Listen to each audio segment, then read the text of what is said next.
been using my GoPro the better part of the day, but the battery on that thing's dying. No snow in these parts, but I mean, look at how close we are. Look off it. Can't see it that great, but right on the top of Mount Tabor ahead here, just the upper crest up here, there's snow. You can actually see the snow in the trees. That's how close Portland is to having snow right now.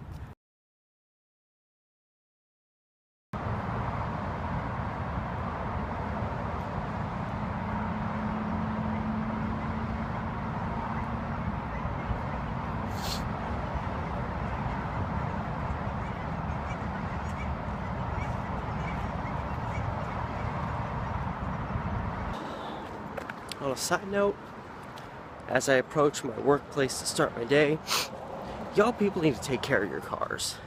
I'm saying this as someone who screwed it up but then learned his lessons quickly. I just walked by a little convenience store over here and I see this woman trying to start her car and it goes like and then just doesn't. And you can see that she just had no idea what was going on. And there was just kind of that, my car should always work all the time, no matter what, kind of demeanor to her.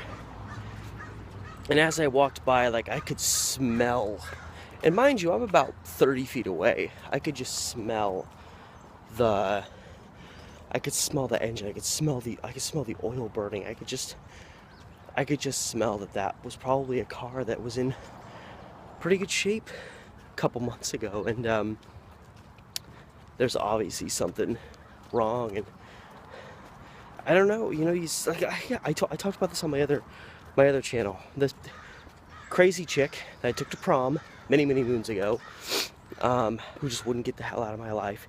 Well, she needed her first car. My dad kind of fixed up this old truck, got it for her. I don't even think she paid him for it. I think he got the truck super cheap, did a little bit of work on it, and gave it to her. She didn't even have to pay for the freaking perverse car. She just got in, just drove. Didn't do anything. Didn't get it checked. Didn't check it herself. And I guess something blew off, like just blew out in the engine. Hose blew off. Truck went. Smoke started coming out from under it. And she's just like, oh my God, what's going on? And then it was just kind of like, it was like my dad's job to go and fix the problem. And it's like, no, when you get your car, that's your responsibility. If you got the money to have somebody else check it up for you and you don't want to, learn that for yourself, then make sure you get it checked up by someone else. But otherwise, make sure you need to check on things yourself. Your car tells you when there's something wrong. It sucks when there's something wrong with your car, and it seems like it happens all too often, but your car tells you when there's a problem. If it's rattling, if it's bouncing, if it's not doing things right, if it's emitting an odd smell towards you, that's your car telling you something's wrong and you need to get it checked up. Like, I remember another time, me and my girlfriend were walking and we were kind of just to east side of the river from downtown. We were kind of near like Grand Avenue and I don't know, Belmont, kind of near there. And there was this woman who just had all kinds of whatever coming out from, and I already could tell from my own same experience, this happened to me many years ago, was like she had blown something in her. It was one of those things where it was going to cost like $2,500 to fix, and you could also tell it was a result of neglect on the part of the owner. And I saw the person there who owned the car. Obviously it wasn't starting. She was trying to get somebody's attention. Hey, can you help me out? And these people were all looking under her hood for her. They were like, oh man, this happened. Like, this is gonna cost like $2,500 to fix. It was one of those, I think, probably just never checked the oil, never changed the oil, and the car's gonna break down on you at some point. And I remember her going, oh my God, are you serious? One of those people that talks and never closes their mouth. And it's just, I love that people just freak out and think they're being just disenfranchised by the world because they won't take care of their shit. And then lo and behold, someday it breaks down on them. People, they're crazy. On my first break. And dare I say, Ooh, it's cold. Up there, it's drizzling a bit. There's a little bit of snow mixed in with that rain. Just a little bit. Stick, damn you! It's just so. See, like if I. Well, now it's not. What are you doing? My phone's freaking out. It's sticking for a moment, but it's just too freaking warm.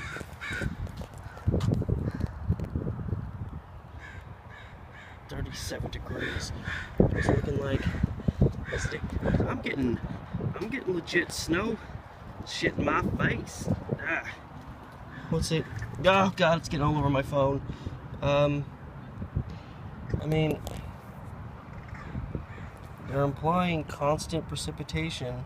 I'm sorry, it's all blurred to hell. My phone is garbage, but saying continuous precipitation till midnight, and it's supposed to be down to like 29 degrees. Fucking hey.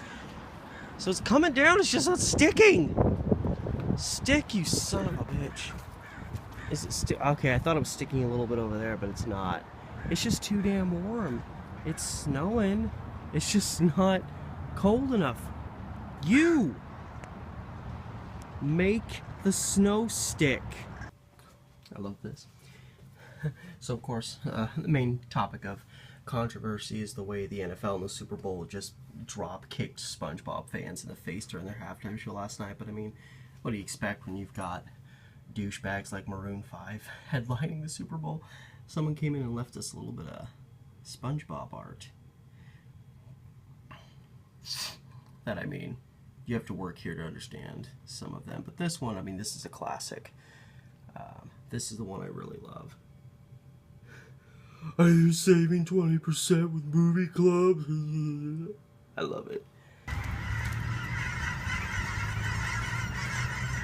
Man, you guys are all over the place.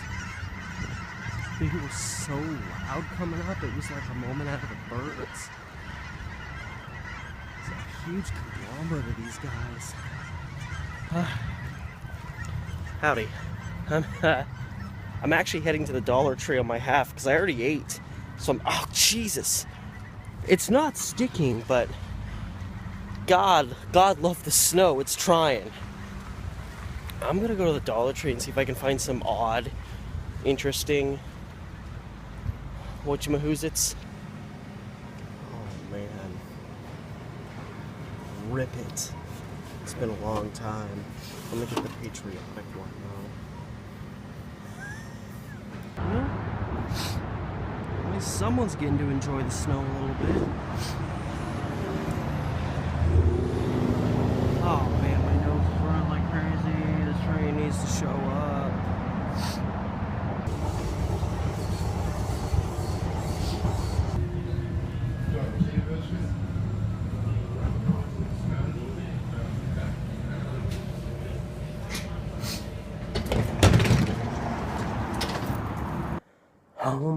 Home at last.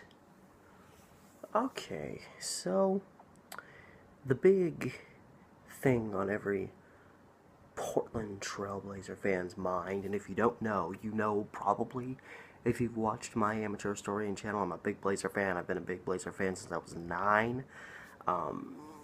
Basketball was my favorite sport growing up. It's a part of my life. And most recent thing is yesterday, if you're watching day before yesterday, the Blazers made a trade bringing in Rodney Hood, who is one of those guys. He's a pretty decent player. You know, he averaged pretty good numbers when he played with Utah. His numbers have slipped a bit with Cleveland. Of course, there's multiple number of factors that could be included in that. And while you always want a player that, sorry kitty, if you always want a player that's going to play hard for you no matter what, especially with the money they're making, no matter how your team's success or failures are, you want them to try really hard. But at the same time, if you play on a team as bad as Cleveland is right now, you know, this is a team that had like a 24-25 point lead against Washington at home with like 6 minutes left in the game. I think maybe even less than 6 minutes. and then they only won by 3. They almost choked the game away. It's hard to really, put out your best when you're just in such a bad situation. But now this guy has been traded to the Blazers, and now suddenly he's playing for a playoff competing team, a team that is in 4th place in the West right now. Hope will move up. Who's really to say? I want to be optimistic, but you can't be, I try not to get too ahead of myself at the same time. Now, we lost 2 guys that I like in Nick Stauskas and Wade Baldwin. I've always loved Wade Baldwin, and I threw such a fit that we needed to keep him this year. He hasn't really played that much, and I hate to see him go, but the fact of the matter is we got a really solid player for 2 picks in future drafts that probably aren't going to accumulate to that much. Sorry, it's cold outside, so my nose has been constantly running all day. But essentially we gave up 2 measly picks and a guy who we've been winning without, even though he's been pretty decent on our team, in Nick Stauskas. We've been winning without him, pretty much just barely played. And then we lost Wade Baldwin, a guy who only really gets to play when we're up by like 20 points in the middle of the 4th quarter. So we really didn't give up much in terms of our team's overall success, in exchange for a guy who's a really solid player. But it's not just that we just brought in Rodney Hood now, who hopefully will succeed, especially offensively. The issue is I really hope we play Rodney Hood. I understand how good he is. I really hope we play him with our second unit, and don't fudge too much, because that's where we need help. Our first unit in the first quarter is good at getting us off to a good start, but then so often in the second quarter things start to slip a little bit.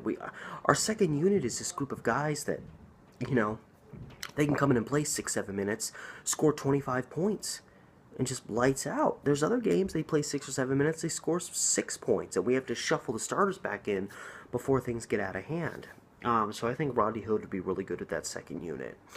And I don't want them to fudge too much with our starters. And I don't want us to be too front heavy to where our second unit doesn't have enough. So that's what I'm thinking right now. I'm hoping Rodney Hood is a second unit guy that gets decent minutes. Like, he can be our solid 6th man off the bench. Kind of like what Evan Turner, for the most part, has been. But in addition to that, before I sign off for the day, because I'm wiped out, the Blazers, is a lot of chatter going around about how the Blazers are not anywhere near done trying to make moves. And there's some people that, we can work with on that. I know Mo has been discussed. Zach has been discussed. I really like Zach, but I just don't really see him. I know he kind of surprised everybody his rookie year, but I still really see him getting that much better. But the thing with Zach and Mo is that they're 2 of our better defensive players, and that's what we really need, is defense. So if one of them goes, that's going to be rough. If both of them go, that's going to be a real chink in our defensive armor, unless whoever we get for them also has a really good defensive game. But we've been talking about trying to get Mirotic from New Orleans, which would be really good offensively again. I know Jeremy Lin has come up. I know a lot of people are. It seems the Sacramento Kings are interested in all the same players that we're interested in right now. And I know Houston is making a pull for Mirotic, and since it's Houston, they'll probably get their frickin' way.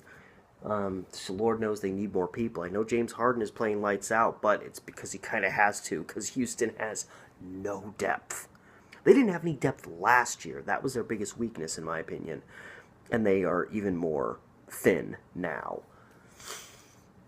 Especially when Chris Paul is, missed a chunk of the season. But, what is it, Jermichael Green, I know we're thinking about getting, or trying to get from the Grizzlies.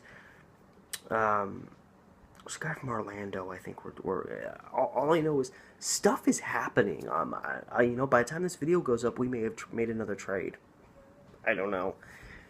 But that's what's going on. It's very interesting. It's always very strange and very exciting. You always hope when you make these sudden moves mid-season while your team is playing pretty good. The Blazers are, 10-3, I think, in our last 13 games, or like 17-7 in our last 24.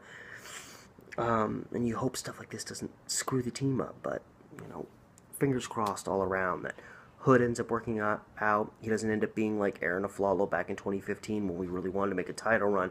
We brought Aaron Aflalo in and everyone was like, holy shit, here's this like 16, 17 point a game guy to add to our awesome team, and then just never panned out. So anyway, here's hoping Hood works out better than that. And all that said, that's it for tonight. I'm wiped out. Nothing else is going to happen to me tonight. Catch you later.